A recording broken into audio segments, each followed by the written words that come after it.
പലപ്പോഴും നാം കേൾക്കാറുള്ളത് അവന്റെ ഭാഗ്യം കൊണ്ടാ, അല്ലെങ്കിൽ അവളുടെ ഭാഗ്യം കൊണ്ടാ, ആ നെറുക്കെടുപ്പിൽ വിജയിച്ചത് അവന്റെ ഭാഗ്യം കൊണ്ടാ. ഇങ്ങനെയെല്ലാം ഭാഗ്യത്തെ നാം പല വിധത്തിൽ നിർവചിക്കുമ്പോൾ ദൈവവചനം യഥാർത്ഥ ഭാഗ്യത്തെക്കുറിച്ച് വളരെ വ്യക്തമായി നമ്മെ പഠിപ്പിക്കുന്നുണ്ട്. നമുക്ക് എന്തെല്ലാം ഉണ്ടെങ്കിലും ഹൃദയത്തിൽ ഒരു സമാധാനവും ഒരു സന്തോഷവും നമുക്കില്ല എങ്കിൽ നമുക്ക് ഉള്ളത് കൊണ്ടൊന്നും നാം തൃപ്തരാവുകയില്ല. എന്നാൽ നമുക്കുള്ളത് അല്ലെങ്കിൽ നമുക്കൊരു നന്മ ലഭിക്കുമ്പോൾ നമ്മുടെ ജീവിതത്തിൽ കടന്നു വരുന്ന എല്ലാ സാഹചര്യത്തിലും നാം ഒരു സമാധാനവും ദൈവിക സന്തോഷവും അനുഭവിക്കുന്നുണ്ട് എങ്കിൽ യഥാർത്ഥത്തിൽ അപ്പോഴല്ലേ നമ്മുടെ ജീവിതം ധന്യമാകുന്നത്. ഭാഗ്യത്തിലേക്കുള്ള വഴി എന്ത് എന്ന് ചോദിക്കുകയാണെങ്കിൽ യേശുക്രിസ്തു തന്നെ തന്റെ ഗിരിപ്രഭാഷണത്തിൽ പറയുന്ന ഭാഗം മത്തായി എഴുതിയ സുവിശേഷം 5-ാം അധ്യായം 3-ാമത്തെ വാക്യം മുതൽ താഴോട്ട് നമുക്ക് കാണുവാൻ കഴിയും. ദൈവത്തിന്റെ നിത്യ സ്നേഹം നാം തിരിച്ചറിഞ്ഞ് നാം ദൈവത്തെ തിരിച്ചു സ്നേഹിക്കുവാൻ തുടങ്ങുമ്പോൾ നാം എന്തൊക്കെയോ ആണ് എന്ന് വിചാരിച്ച എല്ലായിടത്തും ദൈവിക നിയന്ത്രണത്തിനു വേണ്ടി നാം ഏൽപ്പിച്ചു കൊടുക്കുമ്പോൾ ദൈവിക സ്നേഹവും ദൈവിക കരുതലും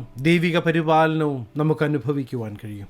ഭാഗ്യവാന്മാർ ആരാണ് എന്ന് ചോദിച്ചാൽ ദൈവവചനം നമ്മെ പഠിപ്പിക്കുന്നത് ദൈവത്തോട് ചേർന്ന് വസിക്കുന്ന ജീവിതങ്ങളാണ്. സാഹചര്യങ്ങൾക്കപ്പുറം നിയന്ത്രിക്കുവാൻ കഴിയുന്ന ഒരു ജീവിക്കുന്ന ദൈവത്തിന്റെ പ്രവൃത്തി നാം അനുഭവിക്കുമ്പോഴാണ് നമ്മുടെ ജീവിതയാത്ര ധന്യമായി തീരുന്നത്. ലോകമെല്ലാം നീ ഭാഗ്യവാനാണ്, നീ ഭാഗ്യവതിയാണ് എന്ന് പറയുമ്പോഴും യഥാർത്ഥത്തിൽ തങ്ങളുടെ ജീവിതത്തിൽ കടന്നു പോകുന്ന വിഷമവും പ്രയാസവും ആ വ്യക്തിക്ക് മാത്രമേ തിരിച്ചറിയുവാൻ കഴിയുകയുള്ളൂ. എന്നാൽ യേശുക്രിസ്തുവിനോട് ചേർന്ന് ജീവിക്കുവാൻ തുടങ്ങുമ്പോൾ ദൈവിക പദ്ധതികളിലേക്ക് നാം നമ്മെ ഏൽപ്പിച്ചു കൊടുക്കുമ്പോൾ ഏതു പ്രതിസന്ധിയുടെ നടുവിലും ഏതു പ്രശ്നത്തിന്റെ നടുവിലും ഏത് പ്രയാസത്തിന്റെ നടുവിലും ദൈവിക കരുതലും ദൈവസ്നേഹവും ദൈവിക പരിപാലനവും നമുക്ക് അനുഭവിച്ചറിയുവാൻ കഴിയും. ഇതിൽ പരം ഭാഗ്യ പദവി മറ്റെന്തുണ്ട്? ഒരിക്കലും ഒരു യോഗ്യതയും ഇല്ലാതെ ഇരുന്ന സമയത്ത് പേർ ചൊല്ലി വിളിച്ച് വേർതിരിച്ച് മകനാക്കി മകളാക്കി മാറ്റി ഞാനുണ്ട് നിന്റെ കൂടെ എന്ന് പറയുന്ന ഈ ദൈവം നമ്മെ തിരഞ്ഞെടുത്തത് തന്നെ ഒരു ഭാഗ്യമല്ലേ? ജീവിതയാത്രയിൽ ശത്രു കൊണ്ടുവന്നിടുന്ന ചിന്തകളെ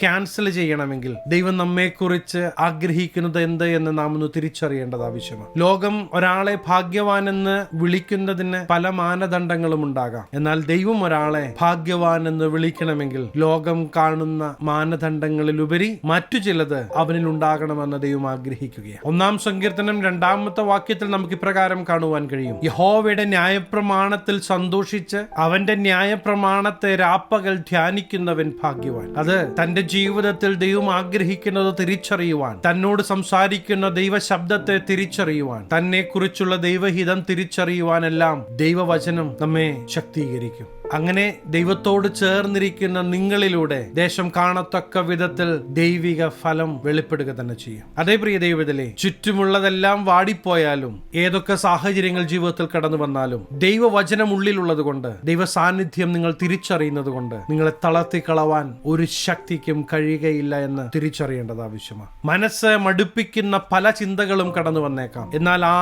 സാഹചര്യങ്ങളിലെല്ലാം നമ്മെ വഴി നടത്തുന്ന ദൈവിക കരുതലിനെയും സ്നേഹത്തെയും നാം തിരിച്ചറിയണമെന്ന് ദൈവം ആഗ്രഹിക്കുകയാണ്. പ്രിയ ദൈവത്തിലെ ദൈവവചനത്തിൽ ഉടനീളം നാം നോക്കുമ്പോൾ ദൈവം യഥാർത്ഥത്തിൽ ഭാഗ്യവാൻ എന്ന് വിളിക്കുന്നത് ദൈവശബ്ദം തിരിച്ചറിഞ്ഞ് ദൈവകൽപ്പനകൾ അനുസരിക്കുന്ന വ്യക്തികളെയാണ്. ഞാൻ എല്ലാമാണ്, ഇനി എനിക്ക് ആരുടെയും സഹായം വേണ്ട എന്ന് പറയുന്നതിലുപരി എന്റെ ദൈവം തന്നതല്ലാതെ എന്റെ ജീവിതത്തിൽ ഒന്നുമില്ല എന്ന് തിരിച്ചറിയുവാൻ നമുക്ക് കഴിയുന്നുണ്ടോ? നന്ദിയുള്ള ഹൃദയത്തോടെ ദൈവത്തിന്റെ അടുക്കിലേക്ക് അടുത്തു വരുവാൻ നമുക്ക് കഴിയുന്നുണ്ടോ? ഒരു പ്രശ്നമോ ഒരു പ്രയാസമോ കടന്നു വരുമ്പോൾ മാത്രം ദൈവത്തെ കുറിച്ച് ചിന്തിക്കുന്നതിലുപരി ജീവിതയാത്രയിൽ എല്ലായ്പ്പോഴും ദൈവത്തോട് ചേർന്ന് നടക്കാൻ തയ്യാറാണെങ്കിൽ മറ്റാരേക്കാളും ഉപരി ദൈവം ദേശത്ത് നിങ്ങളെ മാനിക്കുവാൻ പദ്ധതിയുണ്ട് എന്ന് വീണ്ടും ഓർമ്മിപ്പിക്കുകയാണ്. ഗിരിപ്രഭാഷണത്തിലൂടെ ദൈവം നമ്മോട് സംസാരിക്കുന്നത് സ്വന്തം കഴിവുകളിൽ അഹങ്കരിക്കാതെ എല്ലാറ്റിലും ദൈവത്തിൽ ആശ്രയിക്കുന്ന ഒരു മനസ്സ് നമുക്കുണ്ടെങ്കിൽ നാം ഭാഗ്യവാന്മാരാണ്. Be poor in spirit, be dependent. ദൈവത്തിൽ ആശ്രയിക്കുവാൻ നമുക്ക് മനസ്സുണ്ട്. നാം പൂർണ്ണമല്ല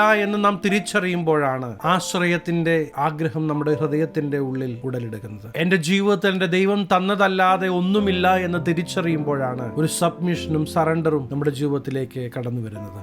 നമ്മുടെ ജീവിതത്തിൽ ശത്രു കൊണ്ടുവന്നിടുന്ന പാപങ്ങളെ നിസാരമായി കാണാതെ അതിനെ ഗൗരവമായി കണ്ട് ദൈവത്തിന്റെ മുമ്പാകെ ഏറ്റുപറഞ്ഞ് ഉപേക്ഷിക്കുവാൻ നാം തയ്യാറാകുമ്പോൾ സ്വർഗം സന്തോഷിക്കുകയാണ്. ദൈവം നമുക്ക് നൽകിയിരിക്കുന്ന കഴിവുകളെല്ലാം മറ്റുള്ളവരെ താഴ്ത്തുവാനോ മറ്റുള്ളവരെ മുറിവേൽപ്പിക്കുവാനോ ഉപയോഗിക്കാതെ ദൈവഹിതത്തിനായി പ്രയോജനപ്പെടുത്തുവാൻ നമുക്ക് നമ്മെ ഏൽപ്പിച്ചു കൊടുക്കുവാൻ കഴിയുമോ? പലപ്പോഴും ഒന്ന് വിട്ടുകൊടുക്കുവാൻ നമുക്ക് കഴിയാറില്ല. ഇന്ന് ദൈവം നമ്മെ ഓർമ്മിപ്പിക്കുന്നത് ക്ഷമിക്കുവാനും വിട്ടുകൊടുക്കുവാനും നാം തയ്യാറാകണമെന്ന്. തെറ്റിന്റെ ഭാഗത്ത് ഭാഗത്ത് നിൽക്കുന്നവരായിട്ടല്ല ദൈവം നമ്മെ ആഗ്രഹിക്കുന്നത്, മറിച്ച് ശരിക്കും നീതിക്കും വേണ്ടി നിൽക്കുന്നവരായി നാം മാറണമെന്ന് ദൈവം ആഗ്രഹിക്കുകയാണ്. മറ്റുള്ളവരോട് കരുണ കാണിക്കുവാൻ ദൈവം നമ്മെ ആഹ്വാനം ചെയ്യുകയാണ്. എവിടെയായിരുന്നാലും മറ്റുള്ളവരെ തമ്മിൽ അടുപ്പിക്കുന്നവരായിട്ടല്ല, മറിച്ച് യേശുവിന്റെ സാക്ഷ്യമായി ദൈവത്തിന്റെ സാന്നിധ്യമായി നാം മാറ്റപ്പെടണമെന്ന് ദൈവം നമ്മെ കുറിച്ച് ആഗ്രഹിക്കുന്നു. പ്രിയ ദൈവത്തിലെ, ദൈവം വീണ്ടും നമ്മെ ഓർമ്മിപ്പിക്കുന്നത്, ഞാൻ എന്റെ കഴിവുകൊണ്ട് നേടി എന്ന് പറയുന്നതിലുപരി ദൈവം എനിക്ക് ദാനമായി നൽകിയതാണ് എന്ന് പറയുവാൻ നാം തയ്യാറാകുമ്പോൾ യഥാർത്ഥ സമർപ്പണത്തിലേക്ക് നാം കടന്നു വരികയാണ്. പലപ്പോഴും ഞാൻ ദൈവത്തിന്റെ ഏറ്റവും അടുത്ത ആളാണ് എന്ന് പറയുന്നു എങ്കിലും യഥാർത്ഥത്തിൽ നാം ദൈവശബ്ദം കേട്ടിട്ട് എത്ര നാളായി? ദൈവത്തോട് സംസാരിക്കുവാൻ ഈ തിരക്കിട്ട ജീവിതയാത്രയിൽ നാം സമയം കണ്ടെത്താറുണ്ടോ? ഇനി എത്ര നാൾ ഈ ഭൂമിയിലുണ്ട് എന്ന് നമുക്കറിയത്തില്ല. എത്ര നാൾ ഈ ഭൂമിയിൽ ദൈവം തരുന്നുവോ അത്രയും കാലം ഈ ദൈവത്തിന് വേണ്ടി ജീവിക്കുവാൻ ഏൽപ്പിച്ചു കൊടുക്കുന്നു എന്ന് നിങ്ങൾ സമർപ്പിക്കുവാൻ തയ്യാറാണോ? അങ്ങനെയെങ്കിൽ ഞാൻ നിങ്ങൾക്കൊരു ഉറപ്പ് തരാം, ഇതുവരെ ജീവിച്ചതുപോലെ ആവുകയില്ല തുടർന്നുള്ള നിങ്ങളുടെ ജീവിതം. കാരണം അഖില ചരാചരങ്ങളെ ഒറ്റ വാക്കിൽ ഉളവാക്കിയ ദൈവത്തിന്റെ പ്രൊവിഷൻ, പ്രിയ ദൈവത്തിലെ, നിങ്ങളുടെ ജീവിത മേഖലകളിൽ നിങ്ങൾ കാണും, നിങ്ങൾ അത് അനുഭവിക്കുക തന്നെ ചെയ്യും. ഇന്ന് യഥാർത്ഥത്തിൽ ഭാഗ്യത്തിലേക്കുള്ള വഴി എന്നത് ദൈവശബ്ദം കേട്ട് ദൈവകൽപ്പനകൾ അനുസരിച്ച് ദൈവത്തോട് ചേർന്ന് വസിക്കുക എന്നുള്ളതാണ്. അങ്ങനെ ജീവിപ്പാനായി നിങ്ങൾ തീരുമാനമെടുക്കുന്നെങ്കിൽ ഞാൻ നിങ്ങൾക്ക് വേണ്ടി പ്രാർത്ഥിക്കുവാൻ ആഗ്രഹിക്കുകയാണ്. കണ്ണുകളെ അടയ്ക്കാം, പ്രാർത്ഥിക്കാം. മഹാപരിശുദ്ധനായ ഞങ്ങളുടെ സ്വർഗീയ പിതാവേ, ജീവിതയാത്രയിൽ ഒരിക്കലും കൈവിടാത്ത ദൈവത്തിന്റെ സാന്നിധ്യം ഈ ജനം ഈ ദിവസങ്ങളിൽ അനുഭവിച്ചറിയട്ടെ. സ്വർഗം ഭാഗ്യവാനെന്ന് വിളിക്കുന്ന ദിവസങ്ങളായി ഈ ദിവസങ്ങൾ മാറട്ടെ. സ്വർഗം സന്തോഷിക്കുന്ന ഒരു ജീവിതം കാഴ്ചവെക്കുവാൻ ജനത്തെ അങ്ങ് സഹായിക്കണം. ഇവർ കടന്നു പോകുന്ന സാഹചര്യങ്ങൾ അങ്ങ് അറിയുന്നു. ഈ സാഹചര്യങ്ങളിലെല്ലാം പ്രവർത്തിക്കുവാൻ കഴിയുന്ന ജീവിക്കുന്ന ദൈവത്തിന്റെ പ്രവൃത്തി ഇവർ കാണട്ടെ, ഇവർ അനുഭവിച്ചറിയട്ടെ. ഇവർ കൈവെക്കുന്ന മേഖലകൾ അനുഗ്രഹിക്കപ്പെടട്ടെ. ദൈവപ്രവൃത്തി ഇവരിലൂടെ വെളിപ്പെടട്ടെ. സകല മാനമഹത്വം അങ്ങേക്ക്, സകലവും നസ്രയനായ യേശു ക്രിസ്തുവിന്റെ നിസ്തുല്യ നാമത്തിൽ തന്നെ. ആമേൻ. പ്രിയ ദൈവത്തിലെ, ദൈവത്തോട് ചേർന്നുള്ള ജീവിതത്തിന്റെ ഭാഗ്യ പദവി എന്നത് നിങ്ങൾ ഒരു ചുവട് വെക്കുമ്പോൾ ദൂതന്മാർ നിങ്ങൾക്ക് മുമ്പായി കടന്നു ചെല്ലും. ഇരുമ്പോടാമ്പലുകളെ തകർക്കും വാതിലുകൾ നിങ്ങൾക്കായി തുറന്നിരിക്കുന്നത് നിങ്ങൾക്ക് അനുഭവിച്ചറിയുവാൻ കഴിയും. അതെ, നിങ്ങളുടെ ജീവിതയാത്രയിൽ ഒരിക്കലും ശത്രുവിന്റെ ഒരു തന്ത്രവും ഇനി മേലിൽ നടക്കുകയല്ല. ഹല്ലേലൂയ. ഈ ചെറു സന്ദേശം നിങ്ങൾക്ക് അനുഗ്രഹമായെങ്കിൽ തീർച്ചയായും ഞങ്ങളെ അറിയിക്കണം. അനേകർക്ക് അനുഗ്രഹമാകേണ്ടതിന് സ്നേഹിതർക്ക് ഷെയർ ചെയ്യുക, ഫോർവേഡ് ചെയ്യുക. നിങ്ങൾ ഈ ചാനൽ ഇതുവരെ ായിട്ടും സബ്സ്ക്രൈബ് ചെയ്തിട്ടില്ല എങ്കിൽ തീർച്ചയായും സബ്സ്ക്രൈബ് ചെയ്യണം. ദൈവം അനുവദിച്ചാൽ അടുത്ത ദിവസം നമുക്ക് വീണ്ടും കാണാം. Stay blessed.